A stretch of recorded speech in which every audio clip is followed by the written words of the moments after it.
I'm in Tampa Bay, Florida here at Ponte Modern American. It's a $40 million restaurant group and they do fantastic and they have some secrets. One of them is training hospitality, which I've helped them with. I'm gonna actually show you how I came down here and helped train hospitality to their staff, which it is absolutely trainable, but it's a mindset, so there's a certain way to do it. Show them how to talk about their food to add perceived value and exclusivity. So you build a loyal guest base just by talking about the food the right way. So there's hospitality training, there's passion selling. I showed his staff the unique micro-dosing element of hospitality, which trains hospitality in an even easier format. We also show your staff how to be more efficient, more effective, and more impactful with your guest experience. If you want the best guest experience possible, just like Ponte does, $40 million company, then check this out.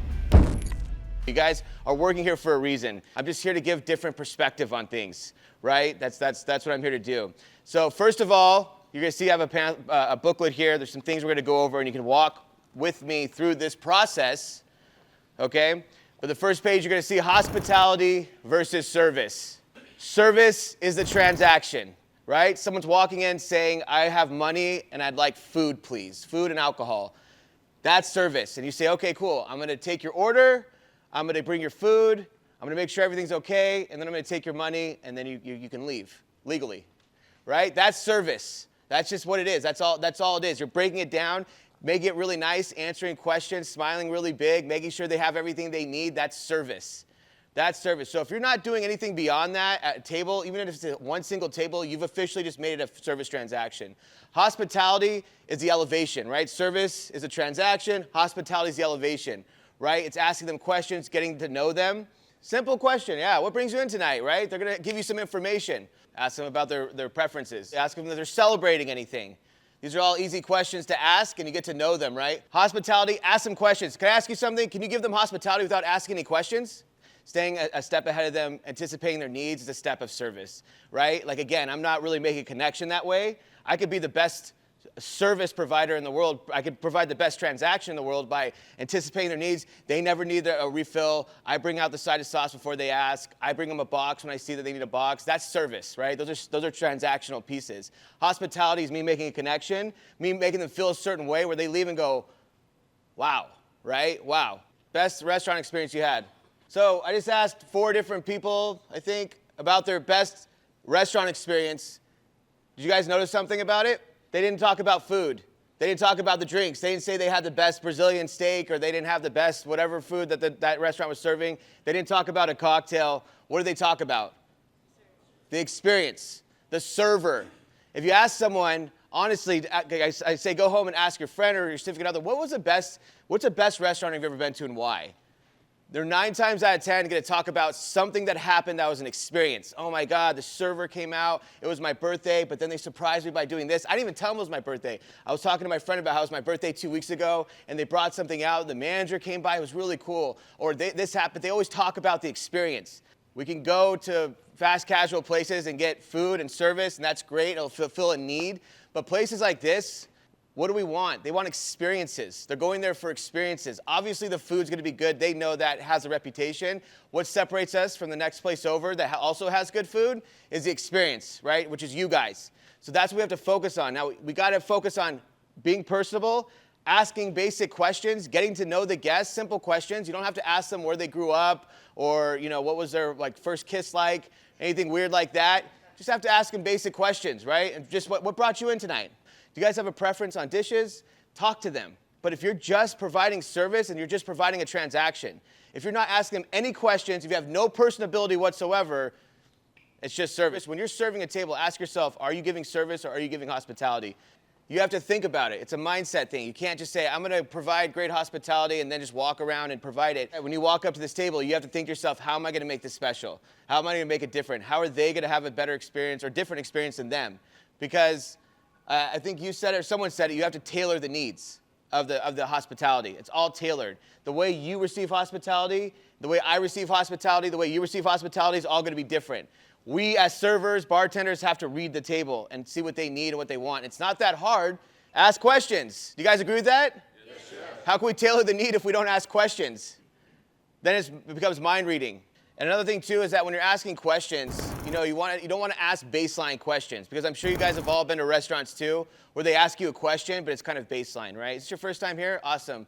Or what are you guys in the mood for? Or, where are you from, right? And then you answer the question, okay, and they move on. Seems a little transactional on its own. I like to use a 3 deep method, where you ask a question, and then you ask 2 follow-up questions. If you can do that with every question, you're going to actually start a natural conversation. Then you get that energy flowing, like Doug said as well. But if you ask someone, where are you from? Oh, nice. Are you from the east side or west side in that area? Oh, cool. My cousin's from there. How do you like it? How long have you been there? Now you're starting a conversation versus like, are you guys from around here? Oh, cool. Nice. Well, welcome. Welcome. Glad to have you. That becomes a little baseline and feels a little transactional, especially if you're not delivering it the right way. So asking a couple more follow-up questions has a huge impact on that one question you decided to ask. All right, selfless hospitality. So by nature, hospitality is selfless. Okay, if you're providing honest hospitality, not fake hospitality, it's selfless, meaning that we're doing it for the fact that we want to do it. We're not doing it and expecting anything in return. We're just doing it because we want to do it. We want to give someone a feeling, an experience. Selfless hospitality is something we want to focus on. And underneath that, it says unconditional hospitality. So it doesn't matter their reaction. It doesn't matter what they do or what they say. It doesn't matter if they leave you a tip or not. It's unconditional. I'm here to give you hospitality no matter what. That's my standard, right? I came here, I signed up for this job. I want to work for this company because I want to be one of the best servers. So I'm going to give you unconditional hospitality. It doesn't matter what your reaction is. It doesn't matter what you say. So if someone's rude, if someone's snapping their fingers at you, if someone's short, maybe they're not looking at you. That doesn't change my standards. I don't lower my standards because of that. I don't decide that I'm going to give you less hospitality because you're not adhering to my standards of what you should be how you should be reacting. I'm just here to give you hospitality at this level. Your reaction doesn't matter. You're going to get great hospitality from me no matter what. I challenge you. You leave a 10% tip or you don't leave anything over that 15%, that doesn't affect me. It's not going to affect my next table. It's not going to affect my attitude. I'm giving unconditional hospitality. It's not based off of a tip. There's a lot of people in a lot of different positions in this room. Do you guys agree? But you guys all have the same job title. Do you agree with that? What do you guys think that job title is that you guys all have, your job description? One sentence. What do you think your job description is? We're all here. Our job description is to give the guests the best experience possible. If every guest walks out the door and has the best experience they can possibly have we all done our jobs? Yes, so that's all of our job title, to give the guests the best experience possible. And that gets eliminated when you stop thinking about, when you walk up to that table, how can I make this special? What am I going to do to make this special? I need to be listening, actively listening, the opportunity to hear something where I can make it special. I can wow them. The more questions I ask, the more opportunities are going to arise because I'm going to get to know them and they're going to start talking. So with that, we need to give unconditional hospitality to the guests. It needs to start there. Doesn't matter your reaction. It doesn't matter your tip. It doesn't matter. All that matters is that I'm giving you the best hospitality I possibly can. Has anybody ever used that to make a connection with the guest, educating them? Servers, bartenders? Pretty easy connection. People love to be educated. I love to learn something new and then tell someone about it. So if you can educate them, first of all, you have an amazing menu, right? Your menu is really cool. You have a lot of education to do. Your cocktails, you guys have an extensive list of types of spirits and cocktails you can offer. If you can educate the guest, what are they going to do with that education? Share it. They're going to share it. They're going to share that information. They learn, they're going to share. Oh my gosh, I went to Ponte the other day. They have this steak. I didn't even know you could do this, but it was an espresso, and they aged it, and there's salt cubes and all this stuff. But also, what does that do when they're talking about their education that they got at Ponte? What does that do? What is that? Advertisement. That's free marketing. Microdosing hospitality. So, microdosing hospitality. This means that any opportunity that you have with the guest in an interaction, any human interaction, whether you're handing them a drink, whether you're greeting them for the first time, you're clearing a plate, is an opportunity to microdose hospitality. Now, microdosing, meaning it's tiny, small. What's an example of how you can microdose hospitality? Yes, just a smile.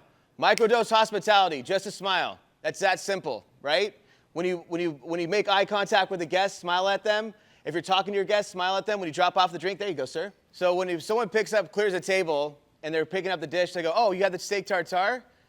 What'd you think? That's one of my favorite dishes. How'd you like it? What was your favorite part? What are they doing there when they do that? Engaging the guests We're connecting with the guests, making it personable. Like, damn, these people really care. They actually care about the experience, right? We're doing something completely different. You are lucky enough to be at a place where you can grow with a company and be really successful, okay? But that doesn't mean that this is your last stop for some of you. Some of you are an intern. I don't know what your future is, but you're going somewhere else, right? You have another dream. You want to be in another field, whatever that is. Maybe you want to own your own business, but your final stop isn't here, and that's okay. But the problem with this and the misconception with doing work that's like on the path to your final destination is that you don't have to necessarily apply yourself 100%. Or this isn't the time to apply yourself 100%. Or you can find excuses of why you're not applying yourself 100%. Well, this isn't my job. This isn't my field. This isn't my final destination. I'm just doing this to make some money in the meantime. You have to understand that no matter what your job is, I would ask you, like, do you want to be the best? I always ask people that. Do you want to be the best at the next job you're at? Whatever your final destination is, whatever that last job is, that dream job, do you want to be the best? Do you want to make mediocre money, or do you want to make the best money?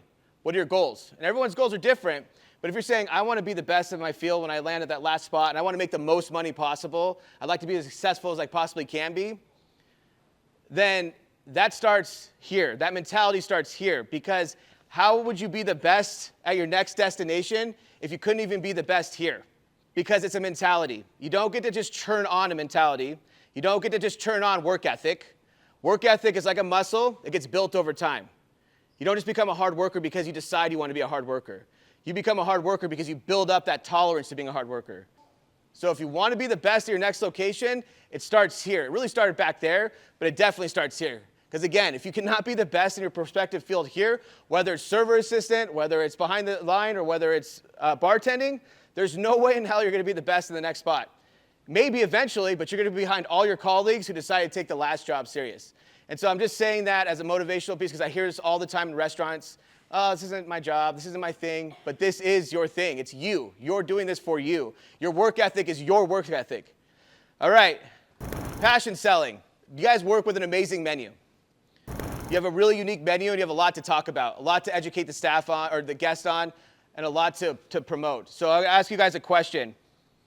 Have you ever been to a restaurant, and you're like, how's the salmon? And they're like, oh, it's really good. That's my favorite dish. Staff loves it. It's the most popular dish on the menu. Does that ever happen? What new information did that give you? Because you asked them a question because you didn't know about the dish. Now you're asking them for more information, but they gave you a bunch of opinions. So that doesn't really do anything for you. Definitely doesn't add value to the dish, and it definitely doesn't get you excited about the dish, right? It just kind of validates like, okay, well, you're kind of saying it's your favorite, so all right, bring it on, right? What's another way we can answer that question? So yeah, you're never saying it's good, it's my favorite, it's this, it's that. You're never, and also not repeating the ingredients. I had someone do that to me too. They literally went down the list of like 3 items and they just read the ingredients or just told me the ingredients. That doesn't do anything for me. I got it. Add value to it. What makes that dish different? I used a steak tartare yesterday as an example. That's what I had when I ate here. I absolutely loved it. They told me this is not like a normal steak tartare. It's like a banh mi that has like the sauce and this, pickled veggies. It's going to be really unique. That got me excited, and it built exclusivity. Now I know I can only get this here, right? I know instead of just getting it and going like, oh, they kind of make this, is this another style? Is this like European, or what is this? Instead, they're explaining to me this is a unique dish for our restaurant that we came up here. Getting them excited. We're passionately selling it. Now, when you passion sell something, if anybody's ever had a sommelier or someone that knows a lot about wine talk to them, right? They go, you're going to try this glass of wine. You're going to notice notes of bark, cherry, little earth. You're going to taste some earth, some dry earth. I don't even know if I'm saying that right, but that's what they would say, right? And then what happens when the person tastes it, right? Oh, the earth. Yeah, it hits, because it's not, it hits the back. Oh, that's amazing, right? Versus like, here's a glass of red wine. It's really good. This is my favorite red wine, right? Now they're just tasting like, oh, yeah, that's pretty good. But now you're getting them to have the experience, taste those flavors. And that's what you do when you're passion selling. You're giving them all these ideas of the experience, you're passion selling, getting them excited. So when they taste it, hey, this is a prime ribeye that we get from a certain vendor that's only going to be here. When they taste it, they're going to be like, oh my God, that's how it tastes so good because of this vendor. Now that's it. And they might even ask you, like, where's that from? Can I get the name of that place, right? We should always be adding 2 things when people ask us for recommendations or ask us about a dish. Adding 2 things, perceived value right? Where is it from? How is it cooked? How can we add perceived value to make them go, wow, that's actually, that's valuable to me, right? How long does rigatoni cook for? 24 hours. If anybody asks you about the rigatoni and you don't bring that up, that's absolutely crazy. That's something that's a selling point that adds exclusivity and adds value, right? We actually cook our rigatoni for 24 hours. We're the only people that do that, by the way. Can I tell you why? Focus on passion selling. Always answer with that excitement. Make them laugh, story tell, experience. That's what it's all about. And if anybody ever says or has the thought process that that's not my job, that is like the worst mentality to have. We're here as a team. We're here on one mission. We're here to fight together. We're battling. This is a battle, right? We're battling to make sure we give the guests the best experience possible against all odds. Because make no mistake about it, if you've been in the restaurant industry long enough, you know the odds are against you. So we have to make sure that we're doing our job, and part of that is teamwork.